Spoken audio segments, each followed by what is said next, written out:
Hey, Cole, are you ready to stop relying on that body? But that's all I have. Well, hold that thought for a second, because today we're talking about the body horror classic Society, directed by Brian Yuzna.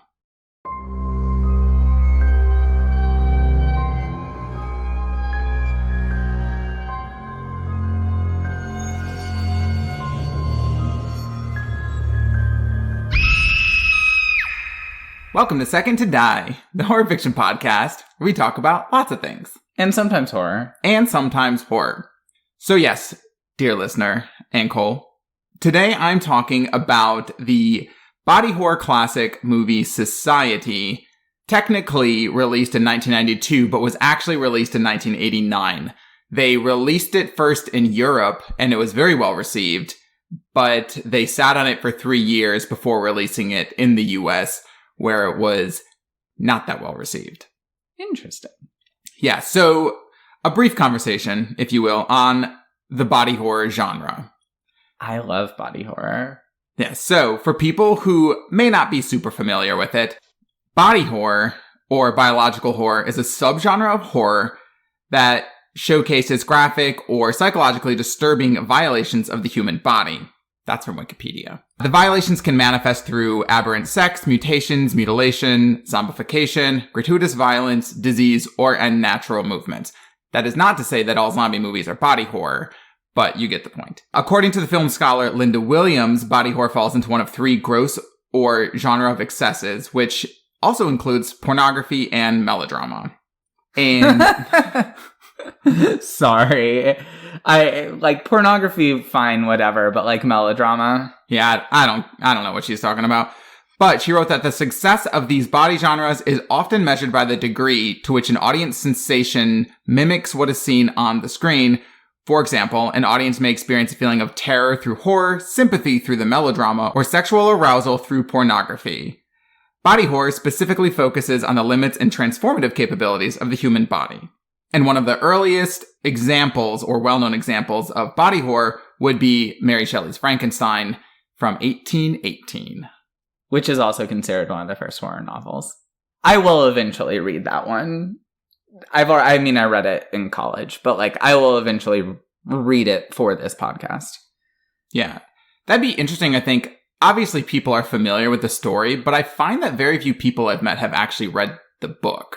So it could be fun to hear you talk about, because I'm not going to read it. Plus, I really love Mary Shelley. She's an icon. Yeah. So, okay.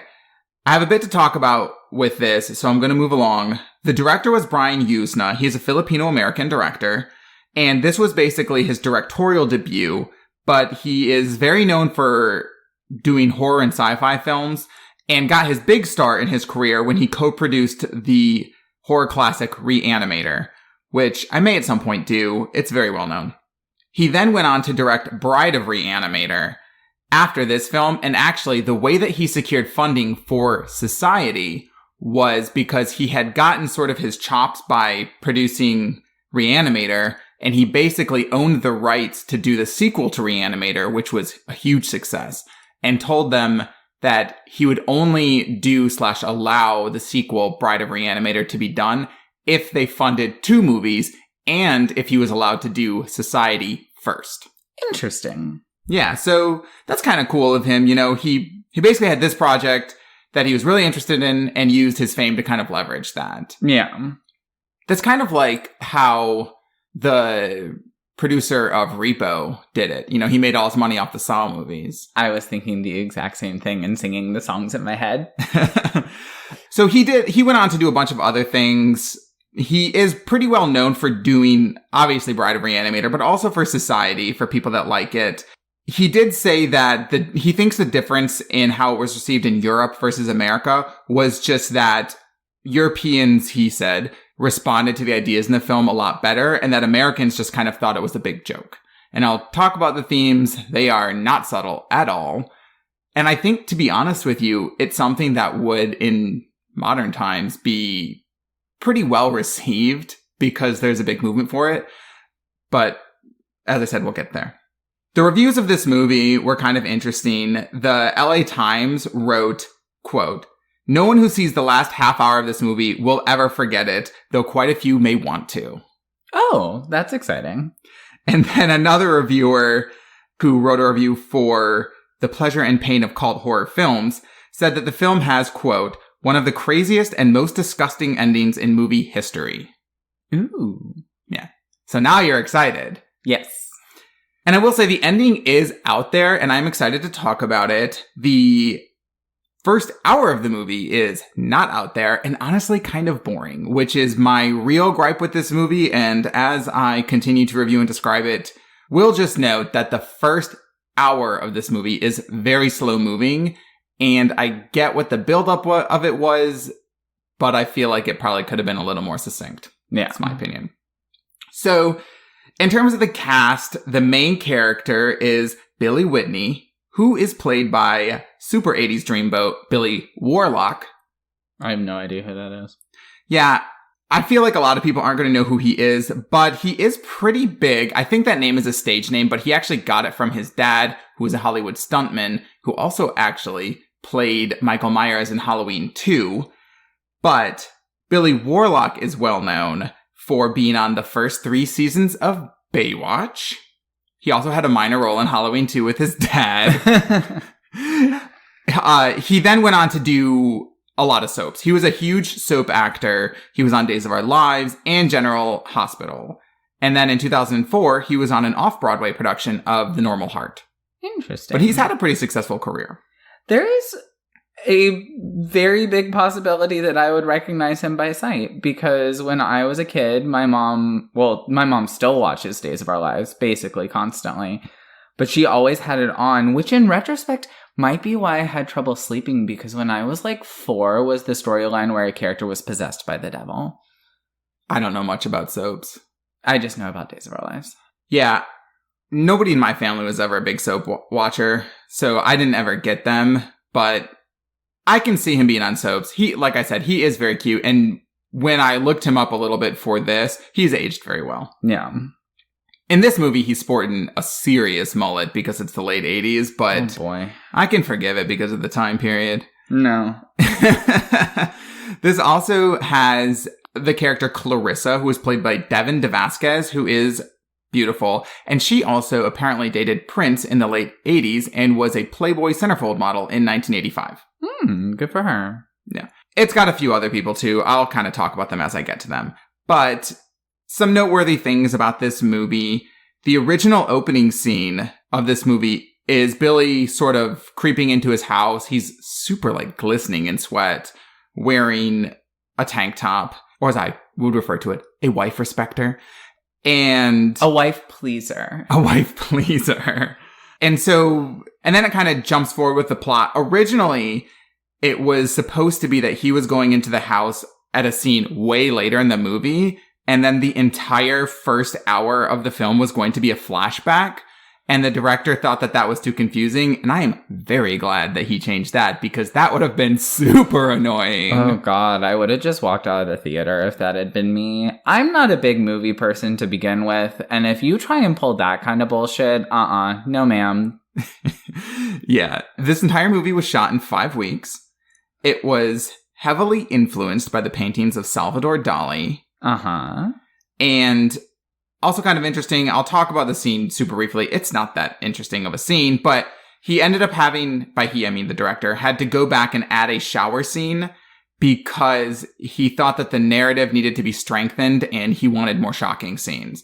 And I can understand it because the first hour, literally nothing interesting happens in this movie because it's just trying to build up this narrative. And so he added some scenes that are supposed to be semi-shocking. I don't know how successful that is.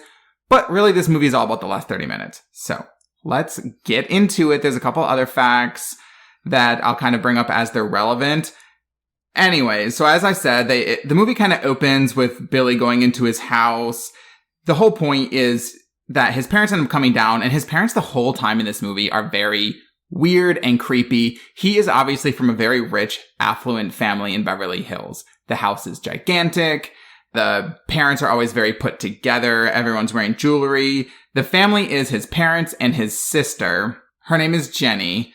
And I don't know if this was intentional, but it's probably worth noting that his sister and both his parents have kind of like blonde light features, and he does not. Kind of comes into play later a little bit. And so he looks a bit like the milkman? Basically, yeah. He doesn't look like he belongs in the family. And that is the point because, spoiler alert, he doesn't really belong in the family. So anyways, there's kind of this opening scene. I'm going to breeze through a lot of this beginning hour of this movie because, like I said, it's not that interesting, but there's a couple things that you do need to know. There's a character named David Blanchard. They call him Blanchard. He's played by Tim Bartel. He's Jenny's ex-boyfriend, and it becomes very important that she had broken up with him, but he's kind of stalky. And like at one point in the opening scene, Jenny sees something rustling in her closet and she goes and his face pops out and he's in the closet and is like, I just want to talk to you. But then like pins her to a chair and covers her mouth and is like, no, I'm not going to hurt you. I'm just going to talk to you. And it's like, we're like past that point. Yes. So anyways, so they kick him out. Clearly. Yeah, they kick him out and that's basically it. But the whole point of the opening bit is that she is getting ready for her coming out party, which I think is like a cotillion situation. And as she's getting ready, she asks Billy, her brother, to zip up the back of her dress. And it's like this weird sexual vibe happening. Whatever. But while he's zipping it up, she has sort of some sweat droplets. And then this baseball-sized mound in her back starts pulsating. And he kind of freaks out, and then it sort of goes away, and he's not sure if he imagined it. A big theme of the first hour is sort of, is Billy crazy, or are these things really happening? Obviously, we the viewer know they're happening because it's a horror movie, but that's supposed to be the point. Yeah. So then Billy is in therapy because he doesn't know if he's going crazy or not. Yeah. And his therapist is super ineffective, but at one point, he takes a bite of an apple and he looks down and there's all these worms and maggots in the apple, which I didn't really get when I was watching it, but it kind of ties into the last part of the movie. So I'll talk about it back then and kind of reference it. But his therapist basically tells him, ominously, you don't really deserve what's going to happen to you. You're going to make a wonderful contribution to society. Therapists are not fortune cookies. Carry on. Yeah, and I'll point out now that the whole theme of you're going to make a wonderful contribution to society and these references to quote-unquote society happen all throughout the first part of the movie. It's usually the parents talking about society or sometimes the sister or the therapist, things like basically exactly what he said. You're going to make a wonderful contribution to society or this is for society or blah, blah, blah. Anyway, really quick thing. Billy has this girlfriend, Shauna. She's a super bitch. She wants Billy to get invited to this guy, Ted Ferguson's party. A lot of dumb stuff happens. Ultimately, Billy does end up getting invited. But before he can go to that party, Blanchard, Jenny's ex, basically comes to him and is freaking out and is like, you have to hear this, you have to hear this. And Blanchard plays for him a tape that was a secret recording. He had put a microphone in Jenny's earring, and it was a secret recording of the coming out party that I guess Billy had not gone to. And it was this super weird sort of sexual situation where he hears Jenny and his parents and Ted Ferguson, the guy whose party he's about to go to, doing all these like weird moans and talking about your first person this and that. And it becomes very clear that this was some sort of a sex orgy thing. Oh boy. With, okay. Yeah, so he freaks out and runs to his therapist and is like, listen to this tape, I'm not crazy. The therapist basically plays the tape and shockingly, it's a different tape. So it's a normal tape of a normal party. And Billy's like, I don't believe this at all. Anyway, cut to Billy being at Ferguson's party. Weirdly enough, sometimes they call people by their last name in this, sometimes it's their first name. Oh, also important to note, before this all happened and after that, Blanchard had been killed in a mysterious auto accident. Oh. Yeah. But Billy goes to the accident scene and doesn't see the body, but there is a body draped in a sheet and there's a bunch of blood. So he presumes Blanchard is dead. Oh. Anyway, he goes to this party and there's Clarissa there and Clarissa is smoking hot. And Shauna had gotten mad at Billy because originally, Billy couldn't get an invite to this party, and she basically said that they should see other people because he could not get her an invite to the party because she's like a heinous bitch. Yeah. So he goes to the party but doesn't bring Shauna. And so he runs into Clarissa and is dancing with her, and she's like super hot and everything like that. And Milo comes over and like interrupts their dancing because Milo is like the like best friend bumbly guy. And him and Clarissa kind of get into it. At one point, Milo tells Clarissa, "At least I don't turn tricks to get my kicks," which is super rude. And so Clarissa leaves. But then Bill goes and follows her into this tent, and he confronts Ferguson and talks about what happened at the coming out, because Ferguson was one of the people on the tape. And Ferguson is just like, has no shame and is super sex positive. So he's like, well, you know, first we dined and then I fucked your sister and then everyone got so turned on that they all fucked her too. But it's not shit talking because it really happened. Oh boy. Yeah, so Bill gets mad and punches him and then they throw Bill in the pool, blah, blah, blah. Okay, so Clarissa kind of rescues him and takes him back to her house and has sex with him. Interestingly enough, this sex scene originally called to show Billy Warlock's naked ass, but he didn't want to do it, and he didn't bring it up because he knew that this scene was being filmed so late into production that they would not be able to fire him for it because there would be so much invested. So he refused to do the naked ass scene, and they really couldn't do anything about it. And then he kind of jokingly said that he refused because he doesn't have a nice ass, but I don't think that that's true. I think he just didn't want to do it. And they do show a little bit of top butt instead, but you can exactly tell which part they were going to show his ass, and he was like, no. That's rude. It is especially rude because Clarissa has to show her boobies all over the screen because that's what women had to do in the 80s, and I think I should have had to do it too. That's homophobic. Yeah, exactly. So then afterwards, Clarissa is serving Billy tea because that's what you do when you're a good host after you screw someone's brains out. Oh, literal tea. Okay. I thought you were like being like, so afterwards they like sit down for a kiki. No, it's real tea. Oh, God. And then she says, how do you like your tea? Cream, sugar, or do you want me to pee in it? I mean, that's typically not an option I offer to my guests, but to each their own. Yeah, to which Billy responds, you're a class act, Clarissa. But I mean, like, don't kink shame her. Anyway, so Shauna had kind of seen Billy's car outside of Clarissa's car because she has nothing better to do than like stalk around Beverly Hills looking for his Jeep.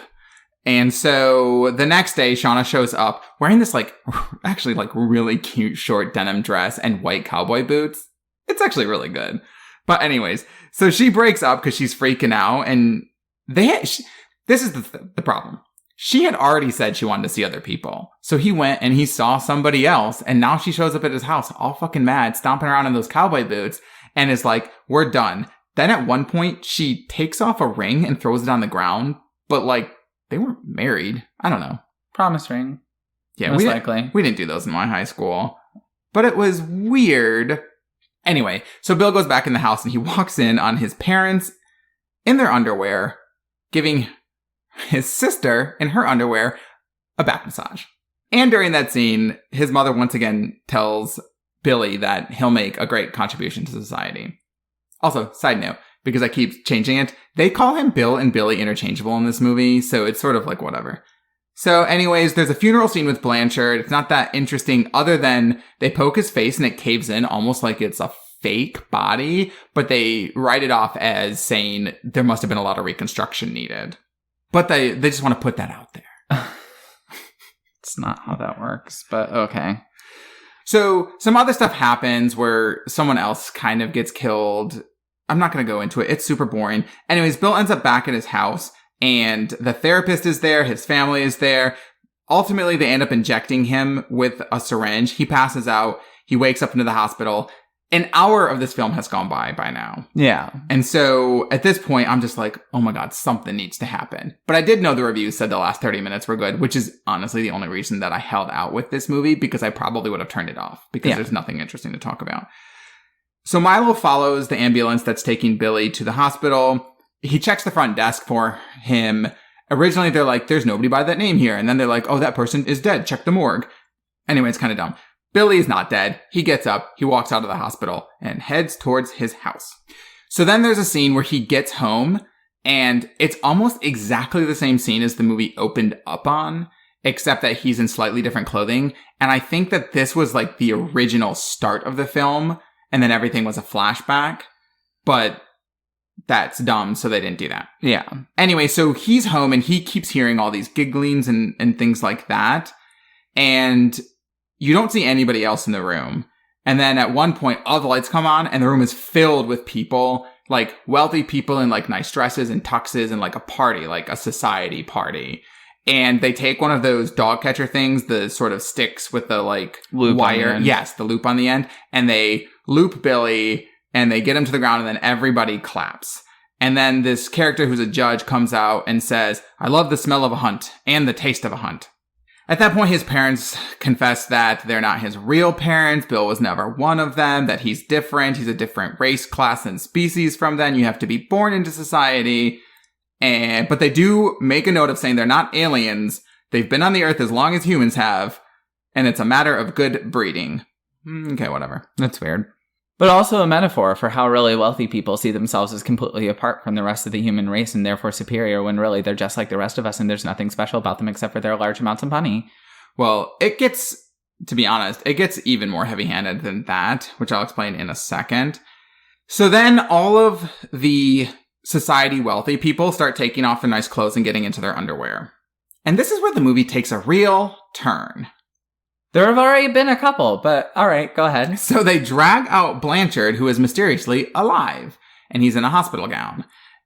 Then we get to the fisting scene. Oh, I'm sorry. I misspoke. Then we get to the first fisting scene. All right. Hit me. So this is something that they call shunting. That's one way to put it. So, yes. So a shunt is I looked up the definition because I didn't know what it was. Medically is a whole or small passage which moves or allows movement of fluid from one body part to another. Uh-huh.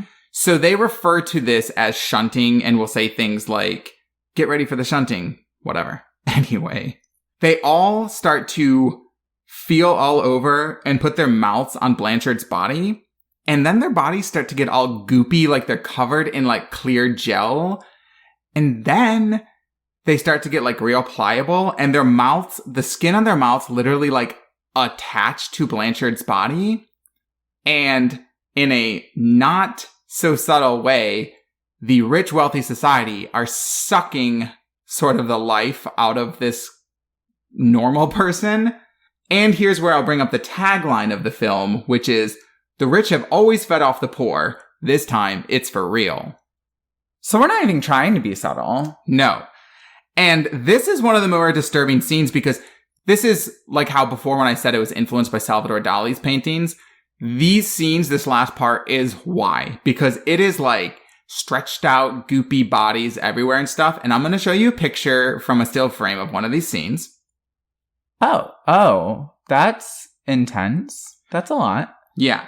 And the reason why I say this is the fisting scene is because at some point in it, somebody takes their hand and jams it up between the legs of Blanchard, and you see the person's hand start to like rummage around in his stomach. Like through his lower stomach? Yeah, like they're searching for his car keys, but then ultimately come up through his mouth and through his eyes, and that's kind of the end of Blanchard. There's also a part where the judge like eats his beauty mark off. He has like a mole on his face and the judge eats it off.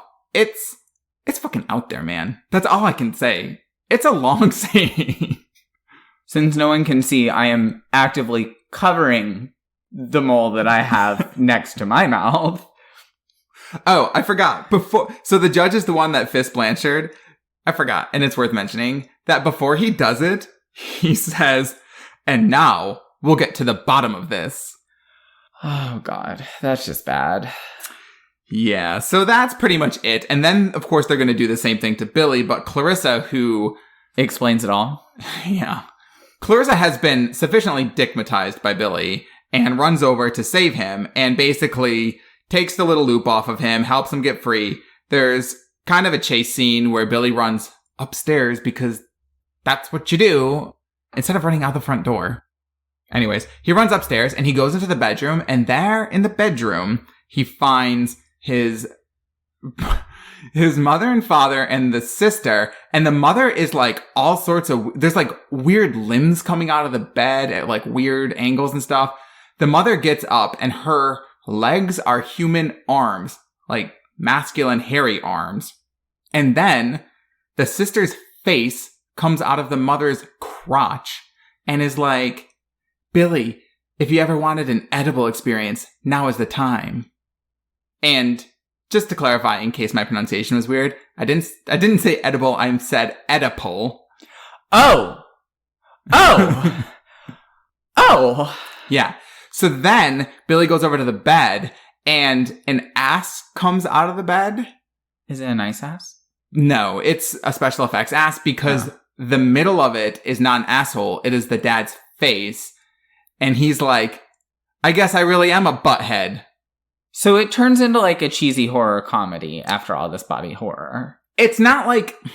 I don't necessarily know that it's supposed to be funny, to be honest. I think it's supposed to be outrageous. And earlier in the movie, I probably should have said this, Billy had called the dad a butthead and swore at him, and it was kind of this big, like, scene. So I don't think it's supposed to be this ha-ha hee-hee horror comedy, like some things were, especially there was a ton of them back in the late 80s, early 90s. But I think it's supposed to be more shocking and grotesque. Yeah. Okay. So then they end up kind of catching Billy, they drag him back downstairs, and you kind of see this huge flesh mound descend into this pit out of view because special effects back then. And then 3 different people, including the judge, sort of emerge from it. So then at this point, Ferguson, who is of course a member of society, is there, and him and Billy kind of get into a shouting match, and Billy sort of challenges him and is like, I'll kick your ass. And everybody's like, haha, no, he won't. So they all set up to let Billy and Ferguson have this sort of toxically masculine duke it out scene, which is also kind of homoerotic in a way because Ferguson is like risky businessing it in just tidy whities and a button up. Okay, I was gonna ask. Yeah, you know, risky business. Is that where he like slides in? Yes, exactly. Okay. I'm familiar with the scene, not familiar with the title of the movie that it's from. Yeah, and before they start wrestling, Ferguson looks at Billy and goes, see this arm, Bill? You're going to get very familiar with it. Don't kink shame Ferguson. I'm not kink shaming it. I'm just describing it. I'm a spectator here. So anyway. So Clarissa... And we won't kink shame you for that. Exactly. Everyone can do what they want as long as it's consensual. So Clarissa tried to intervene, but she can't because she's a woman in the late 80s and they can't do anything. Except show their tits. Exactly. So Ted kind of starts pummeling Billy. He's getting in all the licks. And then Ted grabs Billy and starts to kiss him. Oh, okay. So his face is like all up on Billy's lips. And it's like this like really long kind of drawn out kiss. But then Ted starts to kind of do the thing where everyone else was doing, where his body gets real pliable. Like he starts to like melt and you can see that his face is going to try to like suction onto Billy's face. So Billy makes a fist, winds up and shoves his hand up Ted's ass, basically, because the theme of this movie is fisting. I don't know what else to say about that. And basically, because Ted had become pliable, his hand goes all the way up Ted's ass into his skull. Billy grabs a handful of something and yanks his arm back and turns Ted completely inside out. Oh, okay. And now is the part where I say that when he is inside out, his entire innards of his body is just worms and maggots. And I don't know if it's supposed to be worms and maggots or that's what they use to get the effect, but it's the same type of worms and maggots that were inside the apple in the very beginning of the film in the therapist's office. Foreshadowing. I also forgot to say that after he took the bite of the apple, he decided he didn't like it, so he put it back in the fruit bowl on top of the other apples. Like, what kind of a monster does that? So anyway, so at that point, Ted is like dead. And all the party people are super shocked by it. But I guess they don't care enough to stop him because then he, Clarissa, and Milo just kind of walk out of the party. Billy does punch his dad on the way out. They jump in Billy's Jeep and speed off. And that is the end of Society. Oh boy.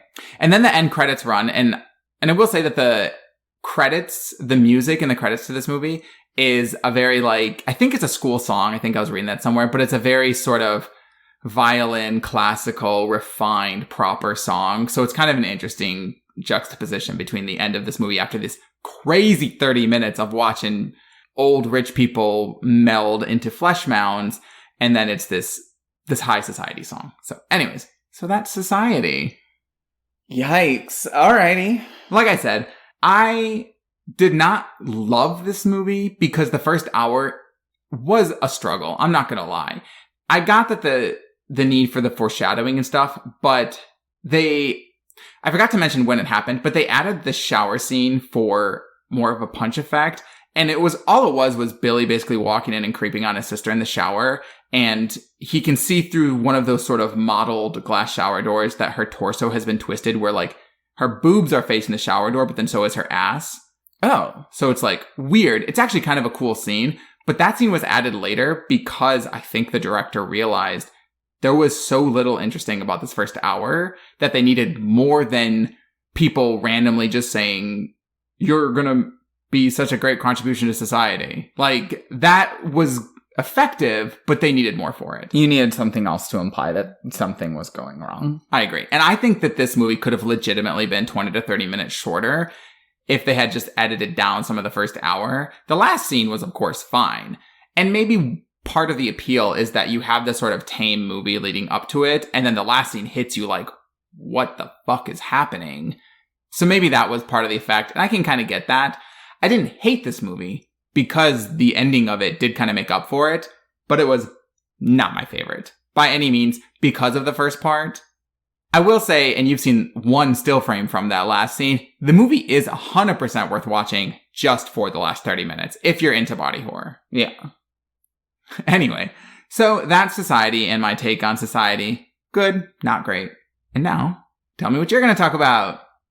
All right, so I have a book that I thoroughly enjoyed. Unlike most of the stuff I've already done, not all, but most of the stuff I've done, it's not campy at all. Like, it's just like straight up horror. This book is what Grady Hendrix, who you know I adore, and will mention as many times as possible, described as Little Hell House on the Prairie. Oh, that's pretty nice. I like that. I'm excited. So this is Daughters Unto Devils by, I think I'm saying this right. I'm not sure I'm saying it right. Amy Lukovich. I've known someone in the past who had a last name, the spelling ended that way, and they pronounced it like ICH. So that's where that basis is from. It was published in 2015. The cover is pretty simple, but pretty effective. It's like a girl in a prairie dress, like that old-timey thing. Her hair is hanging over her face. She's standing in front of like a wooden shack/barn. And it says Daughters Unto Devils. It's simple, but it's effective. It gets the point across. Oddly enough, I'm not going to read you the entire blurb for it because it reveals a lot, and it reveals a lot of like the shocking things that I want your genuine reaction to. So if I read the entire blurb to you, you would get bored with the rest of my podcast portion. But I'll read you the first part. I would never get bored with your podcast. Yes, you would. But that's cute. It's cute when you lie. When 16-year-old Amanda Werner's family decides to move from their small mountain cabin to the vast prairie, she hopes it is her chance for a fresh start. She can leave behind the memory of the past winter, of her sickly ma giving birth to a baby sister who cries endlessly, of the terrifying visions she saw as her Sandy began to slip, the victim of cabin fever, and most of all, the memories of a boy she has been secretly meeting with as a distraction from her pain. A boy whose baby she now carries. Okay. So let's have a quick rundown of the people in the family so that I can just use names and you know who I'm talking about. Can I also ask what time period this is set in? Like Little House on the Prairie. Think like Covered Wagon. Okay. That's kind of what I thought it was because it's just kind of talking like that, but I just wanted to make sure that was accurate. Okay. Proceed. Yeah. So you have Pa and you have Ma. You have Amanda, who is the oldest child, our main character. Her younger sister, Emily. Then you have like, in like the most cliche way possible, you have like the two middle children that really only have importance towards the end. Their names are Charlie and Joanna. I really only mention them so that when I bring them up at the end, you're not like, wait a second, what? And then you have Hannah, who is the baby sister. And so as the book is opening, we know that the previous winter, the family was snowed in their cabin in the mountains for like 4 months. And Ma was very, very ill during a large part of her pregnancy and during that time. And when she gave birth to Hannah, Hannah was deaf and blind. Ooh. Which is why Hannah cries all the time, because she doesn't understand what's going on. And, like, Ma is the only one who can keep Hannah calm, probably because of the way Hannah smells and, like, things like that. Or the way Ma smells and things like that. So, we also learn from a flashback. I've kind of, like, restructured this book to make it linear when I'm talking about it. But you learn, like, halfway through a flashback that the morning after Hannah is born, and this was, like, a very harrowing scene. The morning after Hannah is born, Amanda wakes up in, like, the faint light of early morning, and she's looking out the window, and she sees the literal fucking devil just, like, traipsing along their front lawn. Like, just going about his business? Yeah, pretty much. But he, like, senses that she's looking at him, and he starts to, like, he calls her a sinner and things like that, and then he says that he's going to devour her soul, and she falls back from the window screaming. And no one else sees anything. And then she's basically catatonic for a period of time. This is all, like, before the actual story starts. Okay. But it has a big effect on the family dynamic because it explains why, like, Pa is really cold towards her because, you know, he thinks that she was making something up for attention right after this baby was born. Like, a whole bunch of other, like, bullshit. We also know from the blurb that Amanda has been seeing a boy named Henry, whose baby she is now carrying. And through another flashback that's partially through the book, that again takes place before the actual story starts, he's been telling her stories, like all these ghost stories and stuff like that. One of them, interestingly enough, is about a woman going mad and she murders her children and then sews their heads onto the tops of scarecrows. Ooh. Yeah, no, it's a lot. It's fun. So, as the story is opening up, basically, she's realizing that she's pregnant. And she tells Henry, and shock, shock, surprise, surprise, the boy from town that you know nothing about except what his penis feels like doesn't react very well to finding out that he got you pregnant. And basically just, like, scurries off. Yeah, I mean, you didn't have a lot of options back in the okey smokey days, so. No, not at all. Shortly after this, Pa goes into town, and when he comes back, he tells the family 2 things. 1, that the winter is supposed to be even worse than the winter before, where they were snowed in for like 3-4 months. And 2, that there are apparently a whole bunch of abandoned homes in the prairie, so they're moving. To one of the abandoned homes? Yes.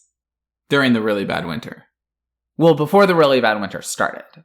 So keep in mind the winter was going to be so bad because they were up in the mountains. Oh, so okay. like heavy snow up in mountains moved out into the prairie where it's not going to be as bad. Okay, that makes sense then.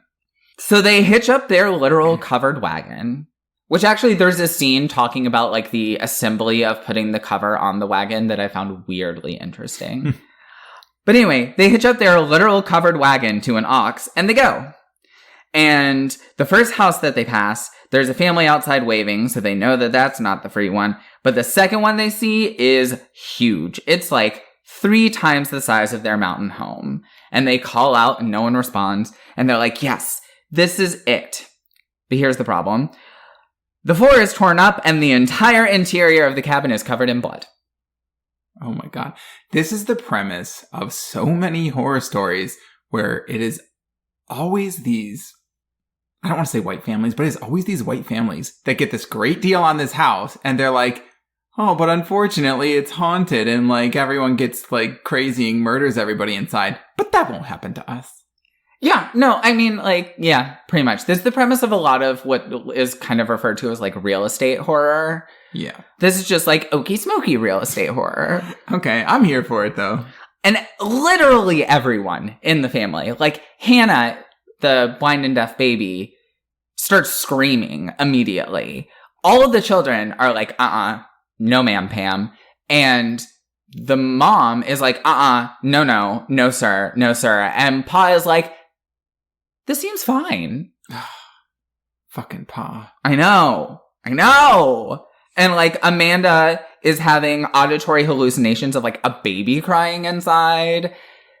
But they're like, it's cool. We'll just wash it and replace the floor. Okay. Yeah. So shortly after that, they meet a boy named Zeke. And Zeke lives with his father in the woods. They'll come into play later. But his father is a doctor. So that's basically like the main importance of the father. So they are working on the house. Amanda is hearing the sounds of baby crying coming from inside of the house while everyone is sleeping. And this is kind of like over the period of a few days because, you know, they get the materials, but they have to rebuild the floor inside before they can actually move in. So, you know that the house is bad. Amanda knows the house is bad and no one else seems to care. Then the first night that they are in the house, while they're eating dinner, Amanda hears 3 knocks. Ooh, 3 knocks. On the window. And Pa looks outside and, oh no, there's no one there. Well, after that, Amanda has an extremely graphic miscarriage. And when she wakes up with like the cramping from it, she runs out of the house and she ends up going to like the edge of the woods and has her miscarriage there. This is important because the next night, everything happens very quickly. Everyone is sleeping and then Amanda hears baby crying outside by the water pump, like in the direction of the water pump out behind the house. So she goes out of the house and as soon as she rounds the corner of the house, because she like goes out the front door and is going around the house to go behind where the water pump is, the crying stops. But she still goes and she investigates. And here's like the creepiest part in the whole book. On her way back to the house from the water pump, she sees glowing eyes from right where she miscarried. And then like she looks closer and it's a baby standing. So it's like a newborn baby, but standing upright, just staring at her. So she rushes inside. Like you do. Yeah, it's pretty creepy. Shortly thereafter, because again, we're on like a whirlwind fast plot. Shortly thereafter, another night, everyone is sleeping soundly when Hannah wakes up screaming. Just like screaming harder than they've ever heard her scream before. So everyone's scrambling around because it's the okey smokey days, so you can't flip a switch, to find a lamp, light a lamp. And it looks like Hannah is covered in oil. And they hold the lamp closer, and Hannah is covered in ants that are eating her alive. Oh my God. Ugh. So they take Hannah outside and they like dunk her in water to like get all the ants off. But she's starting to swell up because she's been bitten repeatedly by ants. And so Pa rides into the woods with Hannah because that's where Zeke and his father, who is a doctor, live. So he rides into the woods to get help. And that's when Ma starts to go insane. Okay. So Ma, basically, it starts off with Ma being like really worried about Hannah. And slowly she descends into madness. There's like a really weird scene where she's like, I need to go get us dinner. And she's in like a nightgown and she just like straps boots on and grabs a rifle off the wall and just stomps out. I don't know. It's weird. She like makes a meat pie with undercooked organs in it and tries to like feed it to the children. It's like it clearly something is very wrong with Ma.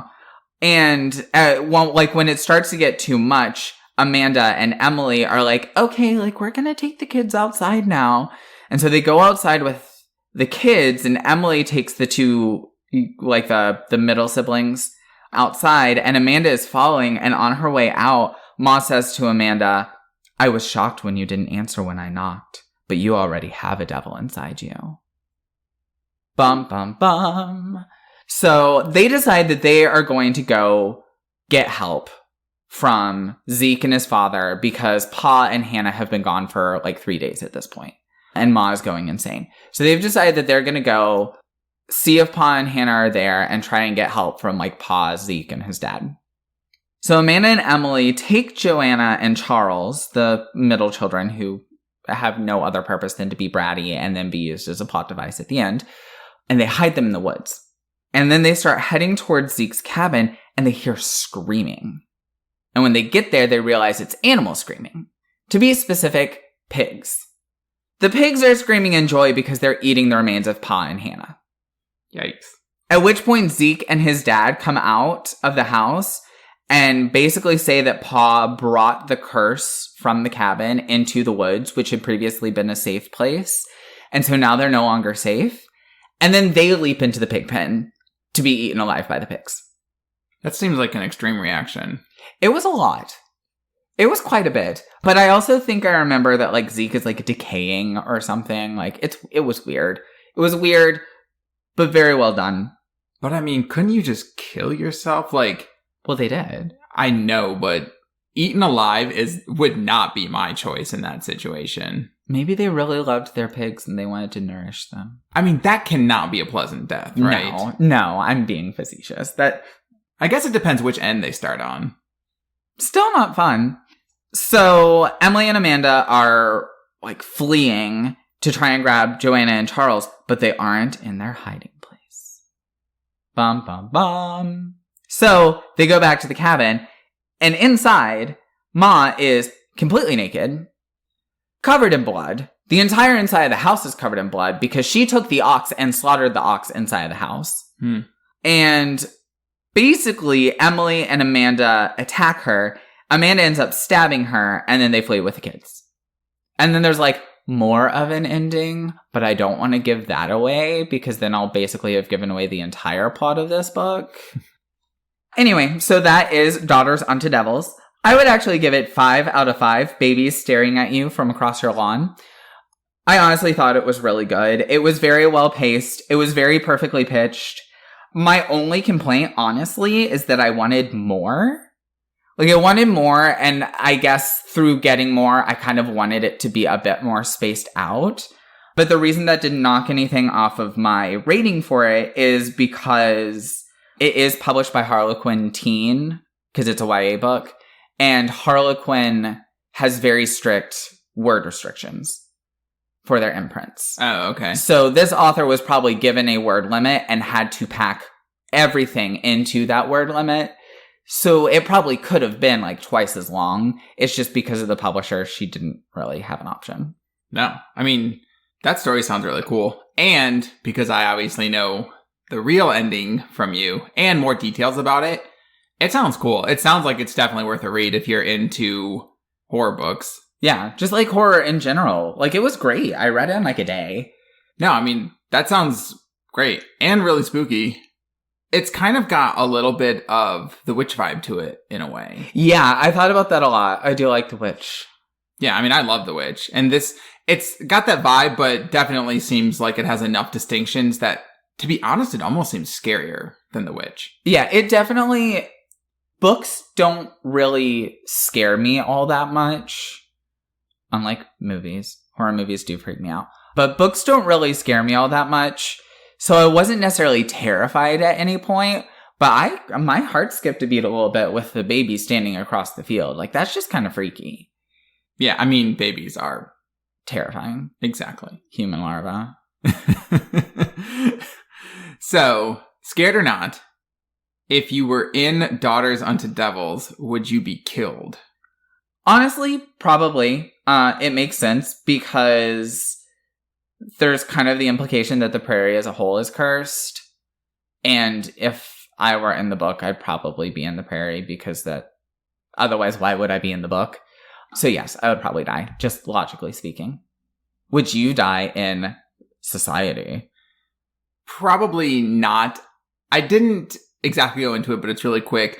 The whole point of Billy and the reason why I was talking about how he doesn't look like his parents is because he is not their kid. He's like some random human baby that they decided to raise and groom specifically for the point of incorporating him into society. Interesting. And it seems like they choose very specific types of people for that. Mm-hmm.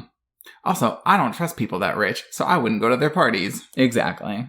So I would probably say no to the society. There's not a lot of people that are killed. In fact, there's 2 fake deaths, and then Blanchard is actually killed. But I think he's the only one that actually dies in that movie. Yeah. So not a lot of deaths, just a lot of body horror and gruesomeness. right. Well, thank y'all so much for listening. You can find us on social media, on Instagram, Twitter, and Goodreads under Second to Die Pod. You can also email us any sorts of questions, comments, concerns, or book or movie suggestions at secondtodiepod@gmail.com. We would love to hear from you. Yes, please do. We're bored and lonely. So lonely. Anyway, don't forget, if you can't be first, you can always be second to die.